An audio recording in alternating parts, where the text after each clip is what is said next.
ये भांकड़े पहलवान, आ रहा हूं 10 तारीख को तुम्हारे पास, आओ देखेंगे।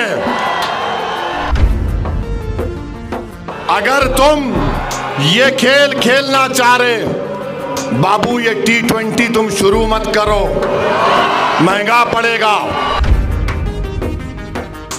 अरे ये गाड़ी पे यूं यूं, शायर ने कहा था इन लोगों के बारे में, बुज़दिलों के बारे में, वो जिनकी अपनी लंगोटियां फटी हुई है, वो जिनकी अपनी लंगोटियां फटी हुई है, हमारी पगड़ी उछालने में लगे हैं।